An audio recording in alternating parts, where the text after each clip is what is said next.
What's up, friends? Happy Thursday. Welcome into an all-new episode of the Pack A Day Podcast. I'm your host, Andy Herman. You can follow me on Twitter at Andy Herman NFL. You can follow the podcast at Pack A Day Podcast. Thank you for being here. Quick shout out to Yuko54 for becoming a brand new Pack A Day Podcast YouTube member. Make sure to check out those memberships. And of course, do all the things you guys do such a great job of doing. 5-star reviews, likes, comments, and of course, just telling your friends, your family, your loved ones about the Pack A Day Podcast. That goes a long way in supporting the show. And of course, we appreciate that a ton.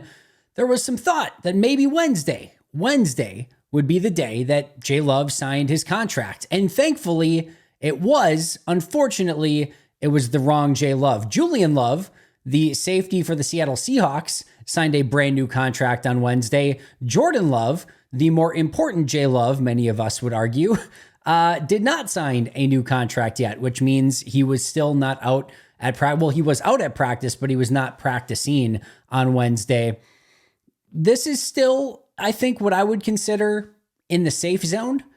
And Thursday is sort of a little bit of a line in the sand. Not a huge one, not a major one, but it does feel like this off day coming up today on Thursday is, let's just say, a great day to get a deal done, because the first 3 days, glorified mini camp / OTA practices. Yes, it's training camp, no pads. You're just sort of getting reacclimated.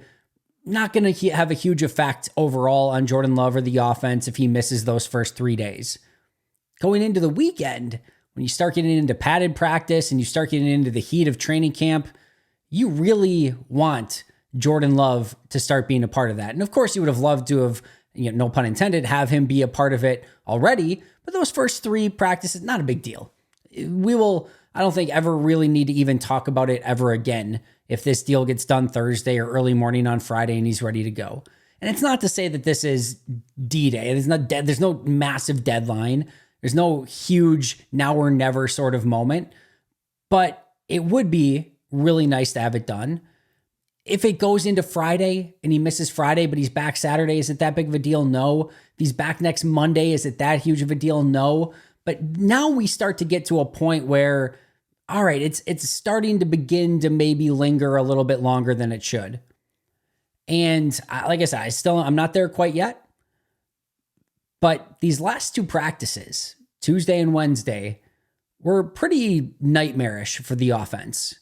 And we'll talk about that in a little bit greater detail. And I don't hate that the defense is getting some confidence here, but the defense could benefit from going against Jordan Love and the number 1 quarterback in the number 1 offense altogether. That's not happening. And it was funny. I was asked on a radio show recently of who's been your standout on offense? Nobody. It's so hard to say anybody because the offense is so disjointed at this point. It's certainly not any of the quarterbacks. The quarterbacks have been really rough so far. The running game is tough to gauge. We'll talk about that in a moment as well. And then everyone else is dependent upon the quarterback really getting them the ball, at least from a playmaker standpoint. And the offensive line's gotten beat up for the last couple days. So there's nothing on offense that I can point to and be like, yep, that's going well, or this person's playing well. There just isn't. And that's not what you want to hear, even if we are only 3 days into practice, even if it's still shorts, even if there's a long way to go. All those things are true. But at some point, this offense needs to start getting a rhythm. They have a tough matchup in week 1 against Philly. And we're not in game plan time yet. We're not in any of that. There's a long way to go. But every single day, like I said, it gets a little bit closer and it gets a little bit more of an issue that Jordan isn't out there practicing with the team. And I'll be clear one more time. To me, this is not a Jordan is a villain issue. This is not a Packers are a villain issue. I will say this, though. I do think both sides should have been able to get this done by now, especially with the quarterback contracts that have already been on the table this offseason. We've seen the bar set already. We know the general area of where that number is going to be. And the rest of it is kind of just rounding out the edges, the rough edges. Yes, years and length and guarantees and upfront money, those are all things that you have to work through. Those are all things almost every single contract has to work through. So to me, this off day on Thursday is super important. Let's get this thing done. Let's get Jordan back at practice. Let him get ready to go. and let's kind of just move on. Like I said, if that ends up happening, these 3 days missed, no, it's all good. No worries whatsoever. And in a way, rather just get that done, make sure the contract gets done sooner and good to go Friday. If not, again, I think it changes the calculus a little bit with where this is at. And I think the tone and tenor starts to change with Packer fans and maybe just kind of with everyone of where things are at, because you really don't want to let this linger much longer. All right, as far as injuries and updates for who practiced and who didn't, Jayden Reed was back. That was a great sign. He did individual work only, did not do any team drills, but he was back in individual and in walkthroughs. Elgton Jenkins had a veteran rest day, and yeah, I think those are important to have. And it sounds like maybe since there was only one person doing it, one player doing it, maybe they stagger those a little bit more rather than giving like a bunch of vets off on one particular day. But those are good things to give your veterans. And maybe in this situation, not the best timing because the offensive line struggled so much on day 2. But I thought overall wasn't a huge deal. The offensive line bounced back a little bit. But again, good to get Jenkins those days off. And then we did see a little bit of a Josh Myers, I don't want to say injury, but he got hurt a little bit after a play. He got back up, talked to Nate Weir. I didn't think there was probably anything more to it, but we'll keep an eye on it on Friday to see if there's any lingering injury issue there with Josh Myers. The players in total who did not practice at all: Jordan Love, Corey Ballantyne, Kitano Ladapo, Marshawn Lloyd, Donovan Jennings, Caleb Jones, Elgton Jenkins, and Tucker Kraft. Those are your 8 Packers not practicing, which meant 82 Packers were in uniform and good to go. All right, starting lineups in walkthrough. Here were your starters. So walkthroughs, remember, not doing full speed, so you can get guys like Jayden Reed and Zach Tom out there. It's more of just sort of playbook and getting into the rhythm of what they want you to do on a given play. But here were your starters in walkthrough: Sean Clifford, Josh Jacobs, Dontavian Wicks, Jayden Reed, and Christian Watson, Luke Musgrave, Rasheed Walker, Sean Ryan, Josh Myers, Jordan Morgan, and Zach Tom. So Walker left tackle, Ryan left guard, Myers center, Morgan right guard, and Zach Tom right tackle. Gary and Preston Smith were the ends. Slayton and Clark were the defensive tackles. Quay and McDuffie were your linebackers in nickel. So it was McDuffie and nickel, noteworthy there. Stokes, Nixon, and Jair at corner. Bullard and McKinney at safety. Williams got the starting spot at safety on Tuesday, Bullard on Monday, Bullard again on Wednesday. My guess is on Friday that'll be Evan Williams, but we'll have to kind of wait and see how that goes. A couple of questions that I've sort of seen here. The wide receiver one, Wicks, Reed, and Watson. Well, where's Romeo Doubs?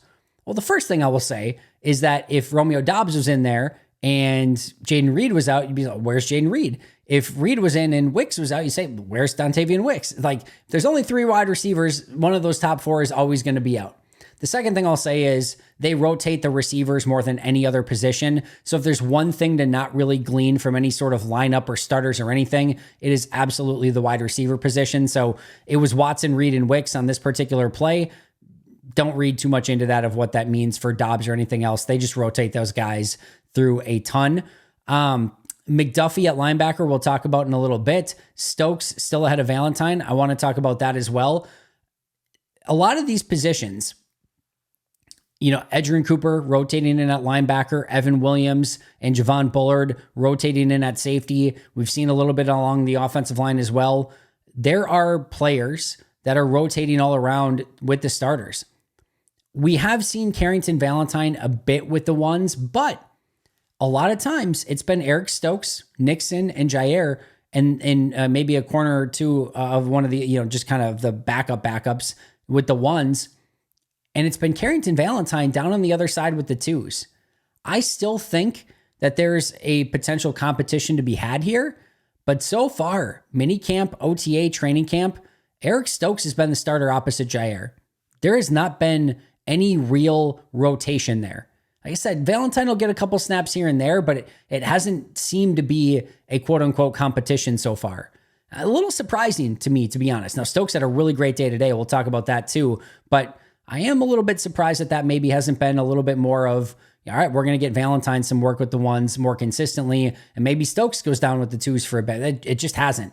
It's been Stokes, Jair with Nixon in the slot primarily. And the last thing I want to say here from a lineup standpoint, I've heard a lot about Devonte Wyatt. Devontae Wyatt, first round pick, and he can't get in with the starting lineup. It's Slayton and Kenny Clark. All right, you have to remember there's a lot of specialization, especially on defense. And in that interior of the defensive line, they're sort of base nickel, if you will. What I consider their nickel in like a 1st and 10. Okay? In a 1st and 10 base nickel, you kind of want two guys who can stop the run at defensive tackle. Slayton and Clark are the best version of that. You've got Preston and Gary at the ends. They can do everything. You've got your two linebackers that you want to go with. It's been Quay, and then Cooper's played that a little bit. McDuffie's played that a little bit. Your 3 corners, your 2 safeties. But you want kind of your run-stopping defensive tackles on first down when they're more likely to maybe run the ball. If it is a 3rd and 8 and you're in nickel, all right, well, that's going to change. You're going to want Devontae Wyatt in instead of TJ Slayton. It's not always a who's a starter and who's not a starter. Some players have very specific roles. Devontae Wyatt, Carl Brooks, Edgerrin Cooper potentially as a nickel linebacker, how they work some of these corners and safeties in. Like, there are specialization of skills, especially on defense. And that's why it's not necessarily when you see it with the one. So there's a lot of nuance that goes into this. I wouldn't put any label on Devontae Wyatt just based on the fact that Slayton and Clark are the start. Slayton and Clark should be the start. If Devontae Wyatt was one of like the best pass rushing defensive tackles in the NFL, and maybe he will become that, you still don't mind Slayton and Clark being the guys on first down. And then when it becomes more obvious passing downs, get Devontae in there and let him go hunt. That's not the worst thing in the world. So I have no concern about that whatsoever. All right. Defense. Let's talk defense. I talked about this on the quick hits, but it was another dominant performance by the defense. Same caveats. Still early in the season. Defense is usually ahead of the offense. We're still in shorts. There's no tackling. There's no pads. Jordan Love is out. Elton Jenkins didn't practice. Zach Tom was only in individual drills. Tucker Kraft is out. Jaden Reed was only in individual drills. There's a huge chunk of that offense that is missing. If I told you, right, Sean Clifford's your starting quarterback and that, Elton Jenkins was missing along the offensive line and Zach Tom's missing along the offensive line and Tucker Kraft's missing at tight end and Jaden Reed's missing at wide receiver, like you're going to say, yeah, that offense probably isn't going to be very good. You got Sean Clifford and a lot of backups on the offensive line. You're going to have some struggles. So yeah, it's not super surprising that the defense is dominating right now, but the defense is absolutely dominating right now. 5 interceptions at practice on Wednesday, and there should have / could have been 3 more. You had Eric Stokes, who had 2 interceptions, one off a deflection, one where he jumped a route to throw to Christian Watson, jumped it, picked it off. Anthony Johnson Jr. Made a juggling interception. Evan Williams went up and highballed a 50-50 ball, probably more 60-40 or 70-30 in the favor of Evan Williams, but still high pointed it, went up, got it, came down with the pick. And Benny Sapp had an interception down with the 2s as well. So huge day defensively for the defensive backfield. You had multiple pass breakups. Carrington Valentine almost had a pick. Instead, it ended up being a PBU, his 3rd in 2 days.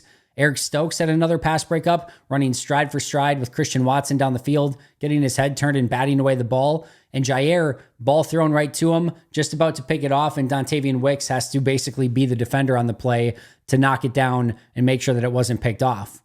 So these defensive backs were everywhere. And it wasn't just in coverage. It felt like there were 13, 14 defenders on the field. And there was a couple run plays where Keyshawn Nixon had to stop right at the line. Kalen King had to stop right at the line. They run a reverse to Bo Melton. Keyshawn Nixon's all over that right at the line of scrimmage. They run a wide receiver screen to Dontavian Wicks. They're all over that. Like, just every single play was a complete grind for the offense. I talked about this as well on the quick hits, but and I think I might have talked about it yesterday too. When you have a defense that is attacking, getting upfield, wanting to penetrate, wanting to disrupt, that's great. But there are usually downsides to that. Draws, reverses, quick screens, running back screens, tight end screens, whatever it might be. The defense has been all over every single one of those things. There has been no layups, no easy plays, no gimmies. The defense is challenging and contesting everything. And long way to go. Job not done. Let's see how it goes against Philly and once the season starts, right? Nobody's ready to crown this Packers defense based on some success against Sean Clifford and a lot of backups on this Packers number one offense right now. There's going to be a lot more challenges down the road, but you look for signs. The energy, fantastic. The communication has been really, really good. The rallying to the football has been phenomenal. Like things that should theoretically carry over into Sundays and into game days are happening on the practice field right now. And that's all you can ask for at this point. You can't win anything right now, but you can set good habits and you can consistently be doing the right things. And this defense right now is consistently doing the right things. On Tuesday, it paid off with a bunch of sacks. On Wednesday, it paid off with a bunch of turnovers. And that kind of brings us to the quarterback play. Really rough right now. And it's early, still shorts. Offensive line hasn't been very good. And like I said, there have been some key pieces missing, like Jaden Reed, Tucker Kraft, etc. It's been a bit disappointing, though, still overall. Jacob Eason, I'm not worried about that. That's just a training camp arm at this point. Although he did have, I think, the best throw of the day, actually, in this practice, which was a lofted throw to Grant Dubose out of the, I forget who was in coverage, maybe Nixon, maybe it was somebody else, but beautifully rolling to the left, just lofted throw to Dubose, who's had a nice start to camp, by the way. But Eason, I'm not concerned about. It's not going to matter at all. Michael Pratt, I can understand a little bit more. Rookie QB, it's going to take some time. But Sean Clifford, year two, I know it's not like we had these unbelievable expectations for Sean Clifford year two, and it's not to say that he can't get a lot better moving forward. But day one, I thought good enough, sincerely. And I talked about that on day one. These last 2 days, it has not looked good. And on day two, again, even that, I'll give him a little bit more forgiveness because the offensive line was just atrocious on that day. But Wednesday, offensive line, not great, but better. Good enough to at least try to get the offense in some rhythm. And it was just throw after throw into tight coverage, into interceptable, turnover-worthy passes. Like, it just wasn't good enough. And you could just tell he was not seeing the field well at all. I liked the fact that for Clifford, he wasn't just, taking every single check down known to man. Because a lot of times that's what happened. Jordan Love, actually, early in his career, not his first year, because we didn't get to see him at all in his first year, but his second year, you got to OTAs and mini camps, and it was like everything. I mean, everything was just like a swing pass or a check down. Like, it was like he couldn't get down the field, and that's why he's made just such unbelievable progress. But I like the fact that Clifford's not just, resorting to, I don't know exactly what's going to happen, check down. I'm not sure what I should be doing here, check down. Like, he's trying to get the ball down the field a little bit more and trying to get his receivers involved. But like I say, he's just not seeing it well right now. This defense is confusing him. I like that from a defensive side of things, but the quarterbacks have not shown that they can handle the workload and what's needed to get anything going on offense at this point in time. And it's worth noting. It's going to have to be something that sort of continues to get evaluated. If Jordan goes down for any extended period of time, your season's probably over anyway. But you go down for 4, 5, 6 weeks, you want a quarterback who can step in, go 3-3, 2-2, whatever it might be. I don't see that right now. I see an offense that has no chance. If there was a game tomorrow with no Jordan Love, there's just zero chance. They're not winning that game. Like, it's been rough. It's been very rough. It's not to say that by the time week one rolls around that this offense can't get a little bit more rhythm and Clifford or Pratt or one of these guys couldn't get better. But right now it has been atrocious and it's been a really rough start for the QBs. All right, we have a new name to get to know a little bit better. And we've talked about him on the podcast before. That is Kadeem Telfort. It's interesting. I kind of was wondering after 2 really rough days for Andre Dillard if they were going to try something else at that right tackle spot. And sure enough, we get to the walkthrough portion and Kadeem Telfort's in that spot. And I'm like, that's interesting. And I tweeted out, I'm like, this walkthrough, you can't really take too much from. You can't glean a ton from it. But I'm like, it's interesting that he's in that spot. Let's see if he is actually the starter at right tackle and team. And lo and behold, Kadeem Telfort was the right tackle starting in team. And he's a mammoth dude. And the only reason we don't talk about him more as this huge dude is because Caleb Jones is on the roster. And Caleb Jones is a, just massive, massive, massive human being. But Telfort's huge. I liked him coming out of college, UDFA. I love that they were able to get him back in the practice squad last year. Had some really nice run blocking plays in OTAs and mini camps, actually lining up at guard. But now he's back at tackle and he's getting an opportunity with the ones. And on day one, thought he did a pretty darn good job. Had a one-on-one against Rashawn Gary. Rashawn Gary tried to bull rush him, and Kadeem Telfort, being the huge human being he is, he absorbed it, he anchored, and there was nothing doing for Rashawn Gary. Something we didn't see much of on Tuesday against Andre Dillard. 2 plays against Brenton Cox and just completely stonewalled him. And then he had a play where he worked, I think it was Kingsley Nigbare, right around the bend or the arc for the court, around the quarterback, and did a nice job there too. Now he's going to struggle with movement, twists and stunts, getting into the second level, those pin pull plays. He's not a mobile athlete at right tackle, but you get him in a phone booth, you get attached to him, he gets his hands on you, you're not going to do much. And trying to get around him because of his size too is not easy either. And he's got long arms. He definitely looks the part out there, and more of like a big physical offensive lineman, not necessarily the super agile David Bakhtiaris that we're used to maybe so much, but he looks like a very physical player at right tackle. I love the move. I'm excited to see if they continue with that, or Zach Tom just getting back healthy would be great too. But if he's not, he certainly looked much, much better than Andre Dillard did through those first couple practices, which were really, really tough for Dillard. Let's talk a little bit about Evan Williams as well. Evan Williams had another interception on the day, like we talked about. This safety battle seems to be a legitimate battle between Javon Bullard and Evan Williams. And we'll see if Anthony Johnson Jr. or anyone else gets their name in that conversation. We know McKinney's going to be safety 1. I'm so impressed with Evan Williams so far. And I mean so impressed. 2 interceptions in 2 days. Goes up and gets it 50-50 ball. The communication from him is fantastic. He's constantly talking. It's like a veteran out there as a rookie. He's ready to play. And how that equates to, how well he plays, there's a long way to go in that. There's a lot of evaluation and stuff like that left, but he's been impressive so far. And in fact, I think arguably, especially with Marshawn Lloyd out, I think arguably the most impressive rookie so far. It's 3 days.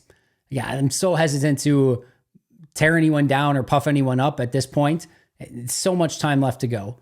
But if I had to give out a rookie of the first 3 days of training camp, I'm going Evan Williams. And I think it's certainly deservedly so. And again, the way that he is doing everything asked, little in the slot, little in the box, little in the post, getting some starting reps, couple interceptions. This is a playmaking league. You got to come up with plays. He has done so. And a really, really nice start to camp for Evan Williams.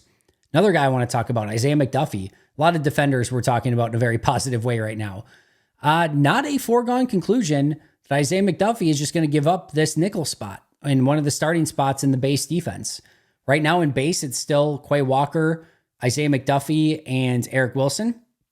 In nickel, it's been Quay Walker, and then McDuffie and Adrian Cooper have kind of been switching off. But McDuffie is battling for that starting spot in everything at base defense and in nickel.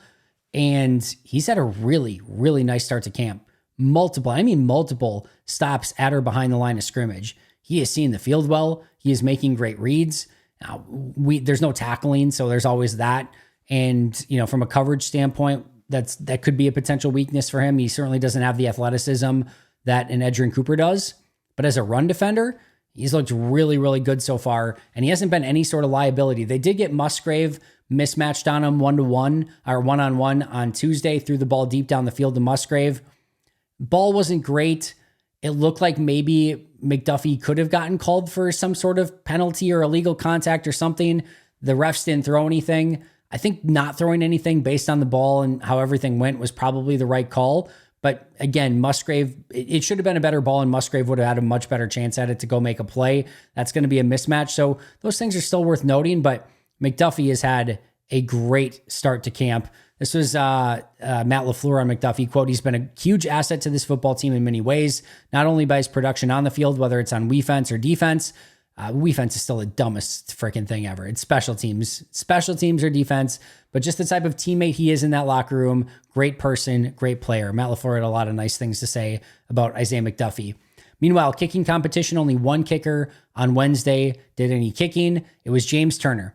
On Monday, it was only James Turner. He got the first session, went 2 for 3. Had the second session, went 2 for 3. On Wednesday, got the first session, went 2 for 3. On the second session, you guessed it, went 2 for 3. He's had 4 kicking sessions of 3 kicks each, and he's gone 2 for 3 every time. He's now 8 of 12 in training camp so far, which is not good enough, quite frankly. So he needs to start getting that a little bit improved. But still very early, undrafted free agent, rookie kicker. There's always going to be a learning curve there. At least he's consistently at 2 out of 3. He's doing that every single time. But long way to go still for James Turner. Again, not probably the ideal start. It's only 4 missed kicks, but you've only had 12 attempts so far. I want to talk a little bit about that running game a little bit more that I talked about just briefly before. I've been asked too about, we haven't heard much about the running game. We're talking about these quarterbacks struggling and, some of the offensive line giving up pressures. But what about the running game? Josh Jacobs is still out there. Dylan's still out there. Why haven't we heard more about that? And the reason is the running game is almost an impossible thing to make any judgment on right now, and especially at the vantage point that we get from a media standpoint. If a running back makes a dynamic cut in the open field and makes somebody miss or something like that, okay, more noteworthy. The burst that I saw from A.J. Dillon on Tuesday, noted it. 2 nice runs from Emmanuel Wilson on Monday, noted it. But it's really difficult to glean because there's no tackling and they don't blow the play dead for like a while, even if it would have been dead. So you get these runs that might look like 10 to 12 yard runs, but actually would have been stopped for like a 1 yard gain in a real game. And it's so hard to tell. It is so hard to tell if it actually would have been a good run or if it would have been stopped at or near the line of scrimmage. So that's why you don't hear much. Like I said, if there's some dynamic play, big screen pat, whatever it might be, you're going to hear about it. But it's really, really tough to gain any sort of real feel for where the running game is at when there's no pads and when there's no tackling. So that's why you don't hear more about the running game. Some miscellaneous notes. Josh Jacobs got some reps at kick returner. Interesting. Keyshawn Nixon and Kalen King, the slot corners, if you will, they worked separately from the other corners in individual drills. So the outside corners were working over here and the slot corners, again, Nixon and Kalen King, were working over there. So that was a little bit interesting. I don't think that's something that's been done in the past. Kenny Clark had a would-be sack on the day. Devontae Wyatt had a would-be sack. LVN had a would-be sack. And then Carl Brooks had a really nice quick disruption. Don't think it would have been a sack. I think I can't remember if it may have even been a run play, but he quickly got into the backfield on the play. Your number 2 offensive line, Andre Dillard at left tackle, Royce Newman at left guard, Jacob Monk at center, Lasita Smith at right guard, and Luke Tenuta at right tackle. Tyron Hopper had another tackle for loss on the day, something he is starting to make a habit of, and Jordan Morgan has primarily been at right guard. It sort of feels like at this point that Rasheed Walker is going to be your left tackle. Elton's going to be your left guard. Myers is going to be your center. Zach Tom's going to be your right tackle. And that right guard spot is going to come down to Jordan Morgan versus Sean Ryan. That's what it feels like right now. A lot of ball game left, not to plagiarize Aaron Nagler there, but we will see how that goes. But it does, at least so far, feel like Morgan a little bit more towards that right guard spot and a real legitimate competition there with Sean Ryan. Reminder, no practice today. So no immediate quick hit breakdown. Going to be talking to Perry Goldstein on Thursday night. We'll break down all the key takeaways from practices 1, 2, and 3 so far. Training camp is off and going. Jordan Love, let's get that extension signed. That would be very nice news to have on a Thursday. Hopefully Jordan will be out there on Friday.